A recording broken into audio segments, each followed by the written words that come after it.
ನಮಸ್ಕಾರ ಎಲ್ರಿಗೂ, welcome to my channel. ಇವತ್ತಿನ ಈ ವಿಡಿಯೋದಲ್ಲಿ ಶಿವಮೊಗ್ಗ ಜಿಲ್ಲೆ ಗ್ರಂಥಾಲಯ ಇಲಾಖೆಯಿಂದ ಅಧಿಸೂಚನೆಯನ್ನು ಹೊರಡಿಸಿದ್ದಾರೆ. ಅದರ ಬಗ್ಗೆ ಸಂಪೂರ್ಣವಾಗಿ ಈ ವಿಡಿಯೋದಲ್ಲಿ ತಿಳಿಸಿಕೊಡ್ತೇನೆ.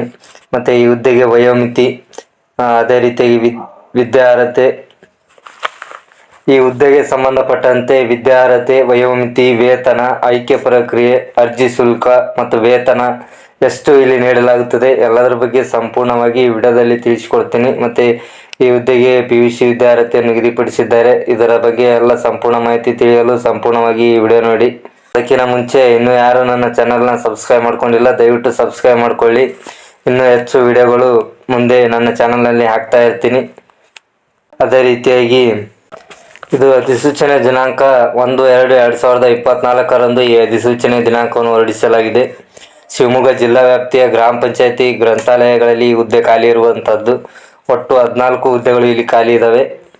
ಮತ್ತು ಅದೇ ರೀತಿಯಾಗಿ 26/2/2024 ಆಯ್ಕೆ ಸಮಿತಿಯ ಸದಸ್ಯ ಕಾರ್ಯದರ್ಶಿಗಳು ಹಾಗೂ ಉಪ ಕಾರ್ಯದರ್ಶಿಗಳು ಜಿಲ್ಲಾ ಪಂಚಾಯತ್ ಶಿವಮೊಗ್ಗ ಇವರಲ್ಲಿ ಈ ಥರ ಅಪ್ಲಿಕೇಶನನ್ನು ಅವರ ಹತ್ರ ಹೋಗಿ ಸಲ್ಲಿಸಬೇಕಾಗುತ್ತದೆ. ಯಾವ್ಯಾವ ಹುದ್ದೆಗಳು ಇಲ್ಲಿ ಖಾಲಿ ಇದಾವಂದರೆ, ಒಟ್ಟು ಖಾಲಿ ಇರ್ತಕ್ಕಂಥ ಹುದ್ದೆಗಳು 14 ಹುದ್ದೆಗಳು ಇಲ್ಲಿ ಖಾಲಿ ಇದ್ದಾವೆ, ಗ್ರಂಥಾಲಯ ಹುದ್ದೆಗಳು ಇವು. ಈ ಹುದ್ದೆಗೆ ಶೈಕ್ಷಣಿಕ ಅರ್ಹತೆಯನ್ನು ನೋಡೋದಾದರೆ ಅಭ್ಯರ್ಥಿಗಳು ದ್ವಿತೀಯ PUC ಪಾಸ್ ಆಗಿರಬೇಕಾಗಿರುತ್ತದೆ. ಅದೇ ರೀತಿಯಾಗಿ ಮತ್ತು ಸರ್ಟಿಫಿಕೇಷನ್ ಕೋರ್ಸ್ ಮುಗಿಸಿರ್ಬೇಕಾಗಿರುತ್ತದೆ. ಅದು ಯಾವುದರಲ್ಲಿ ಸರ್ಟಿಫಿಕೇಷನ್ ಕೋರ್ಸ್ ಮುಗಿಸಿರ್ಬೇಕಂದ್ರೆ ಲೈಬ್ರರಿ ಸೈನ್ಸ್ನಲ್ಲಿ ಪಡೆದಿರತಕ್ಕಂಥದ್ದು. ಮತ್ತು 3 ತಿಂಗಳು ಕಂಪ್ಯೂಟರ್ ಕೋರ್ಸ್ನಲ್ಲಿ ಉತ್ತೀರ್ಣರಾಗಿರಬೇಕು. ಇದಕ್ಕೆ ಅರ್ಜಿಗಳನ್ನು ಸಲ್ಲಿಸುವವರು 3 ತಿಂಗಳು ಕಂಪ್ಯೂಟರ್ ಕೋರ್ಸ್ನಲ್ಲಿ ಉತ್ತೀರ್ಣರಾಗಿರಬೇಕಾಗುತ್ತದೆ. ಅದೇ ರೀತಿಯಾಗಿ certificate course in library science ಪದವಿ ಪಡೆದಿರುವ ಅಭ್ಯರ್ಥಿಗಳು ಅರ್ಜಿ ಸಲ್ಲಿಸಿದ್ದಲ್ಲಿ PUC ಪರೀಕ್ಷೆಯಲ್ಲಿ ಅಭ್ಯರ್ಥಿಯು ಗಳಿಸಿದ ಅಂಕಗಳನ್ನು ಆಧರಿಸಿ ಅಧಿಸೂಚಿತ ಖಾಲಿ ಹುದ್ದೆಗಳಿಗೆ ಮೀಸಲಾತಿ ಬಿಂದುವಿನಂತೆ ಆಯ್ಕೆ ಪರಿಗಣಿಸಲಾಗುವುದು. ಮತ್ತು ಅದೇ ರೀತಿಯಾಗಿ ಈ ಹುದ್ದೆಗೆ ಅರ್ಜಿಗಳನ್ನು ಸಲ್ಲಿಸಲು ವಯೋಮಿತಿಯನ್ನು ನೋಡೋದಾದರೆ 23/2/2024 ಅಭ್ಯರ್ಥಿ ಕನಿಷ್ಠ 18 ವರ್ಷ ಪೂರೈಸಿರಬೇಕಾಗಿರುತ್ತದೆ. ಅದೇ ರೀತಿಯಾಗಿ ಸಾಮಾನ್ಯ ವರ್ಗದವರಿಗೆ 18ರಿಂದ 35 ವರ್ಷದವರು ಈ ಹುದ್ದೆಗಳಿಗೆ ಅರ್ಜಿಗಳನ್ನು ಸಲ್ಲಿಸುವುದು. ಅದೇ ರೀತಿಯಾಗಿ 2A 2B 3A 3B ಅವರು 18ರಿಂದ 38 ವರ್ಷದ ಅಭ್ಯರ್ಥಿಗಳು ಈ ಹುದ್ದೆಗಳಿಗೆ ಅರ್ಜಿಗಳನ್ನು ಸಲ್ಲಿಸುವುದು. ಅದೇ ರೀತಿಯಾಗಿ ಪರಿಶಿಷ್ಟ ಜಾತಿ, ಪರಿಶಿಷ್ಟ ಪಂಗಡ, ಪ್ರವರ್ಗ 1 18ರಿಂದ 40 ವರ್ಷದ ಅಭ್ಯರ್ಥಿಗಳು ಈ ಹುದ್ದೆಗೆ ಅರ್ಜಿಗಳನ್ನು ಸಲ್ಲಿಸಬಹುದಾಗಿದೆ.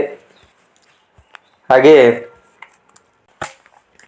ಅರ್ಜಿ ಸಲ್ಲಿಸುವ ವಿಧಾನವನ್ನು ನೋಡೋದಾದರೆ ವೆಬ್ಸೈಟ್ shimoga.nic.in ಅಲ್ಲಿ ಡೌನ್ಲೋಡ್ ಮಾಡಿಕೊಂಡ ಅರ್ಜಿಯನ್ನು ಭರ್ತಿ ಮಾಡಿ ದಾಖಲೆಗಳನ್ನು ಅಧಿಕಾರಿಗಳಿಂದ ದೃಢೀಕರಿಸಿ ನೇರವಾಗಿ ಸಂಬಂಧಪಟ್ಟ ಗ್ರಾಮ ಪಂಚಾಯತಿ ಅಭಿವೃದ್ಧಿ ಅಧಿಕಾರಿಗಳಿಗೆ ಕೊಡಬೇಕಾಗುತ್ತದೆ. ಅದೇ ರೀತಿಯಾಗಿ ಅರ್ಜಿಗಳನ್ನು ಖುದ್ದಾಗಿ ನೋಂದಾಯಿತ ಅಂಚೆ ಮೂಲಕ ಮಾತ್ರ ಸಲ್ಲಿಸಲು ಅವಕಾಶ ಇರುತ್ತೈತಿ.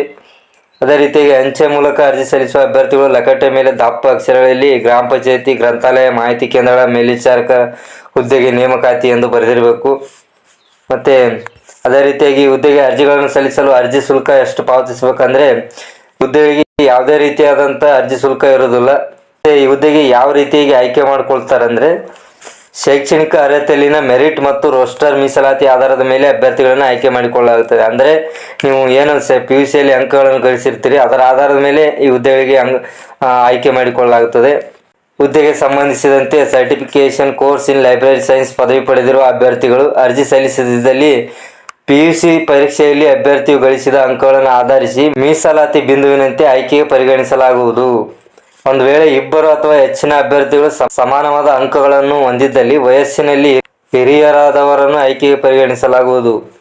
ಅದೇ ರೀತಿಯಾಗಿ ಗ್ರಾಮ ಪಂಚಾಯತಿ ಅರ್ಜಿ ಸಲ್ಲಿಸಲು ಪ್ರಮುಖ ದಿನಾಂಕಗಳನ್ನು ನೋಡೋದಾದರೆ ಅರ್ಜಿಗಳನ್ನು ಪ್ರಾರಂಭ ಮಾಡೋ ದಿನಾಂಕ ಫೆಬ್ರವರಿ 5, 2024 ಈ ಅರ್ಜಿಗಳನ್ನು ಪ್ರಾರಂಭ ಮಾಡಿದ್ದಾರೆ.